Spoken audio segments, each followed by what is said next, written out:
आलसी आदमी कहता है भगवान से।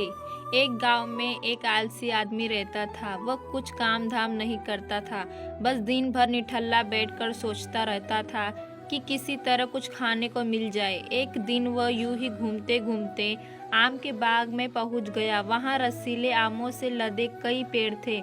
रसीले आम देख उसके मुंह में पानी आ गया और आम तोड़ने वह एक पेड़ पर चढ़ गया। लेकिन जैसे ही वह पेड़ पर चढ़ा, बाग का मालिक वहां आ गया।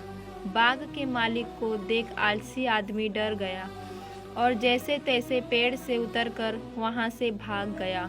भागते भागते वह गांव के जंगल में जा पहुंचा।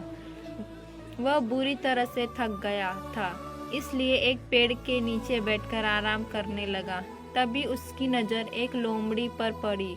उस लोमड़ी की एक टांग टूटी हुई थी और वह लंगड़ा कर चल रही थी। लोमड़ी को देखकर आलसी आदमी सोचने लगा कि ऐसी हालत में भी इस जंगली जानवरों से भरे जंगल में ये लोमड़ी बच कैसे गई, इसका अब तक शिकार कैसे नहीं हुआ।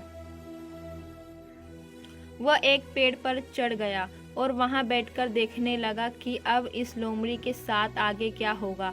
कुछ ही पल बीते थे कि पूरा जंगल शेर की भयंकर दहाड़ से गूंज उठा, जिसे सुनकर सारे जानवर डरकर भागने लगे। लेकिन लोमड़ी अपनी टूटी टांग के साथ भाग नहीं सकती थी। वह वहीं खड़ी रही। शेर लोमड़ी के पास आने लगा। आलसी आदमी ने सोचा कि अब शेर लोमड़ी को मारकर खा जाएगा, लेकिन आगे जो हुआ वह कुछ अजीब था। शेर लोमड़ी के पास गया। उसके मुंह में मांस का एक टुकड़ा था, जिसे उसने लोमड़ी के सामने गिरा दिया। लोमड़ी इत्मीनान से मांस के उस टुकड़े को खाने लगी। थोड़ी देर बाद शेर वहां से चला गया। यह घटना देख आलसी आदमी सोचने लगा कि भगवान सच में महान है। उसने धरती के प्राणियों के लिए, चाहे वह जानवर हो या इंसान, खाने पीने का प्रबंध कर रखा है। वह अपने घर लौट आया कि जैसे भगवान ने शेर के द्वारा लोमड़ी के लिए भोजन भिजवाया था, वैसे ही उसके लिए भी कोई ना कोई खाने पीने का सामान ले आएगा। लेकिन ऐसा कुछ नहीं हुआ। भूख से उसकी हालत खराब होने लगी। आखिरकार उसे घर से बाहर निकलना ही पड़ा।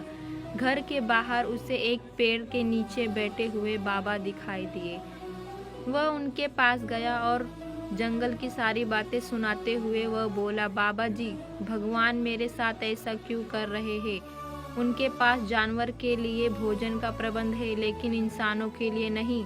बाबा जी ने उत्तर दिया, बेटा ऐसी बात नहीं है। भगवान के पास सारे प्रबंध है, लेकिन बात यह है कि वे तुम्हें लोमड़ी नहीं शेर बनाना चाहते हैं।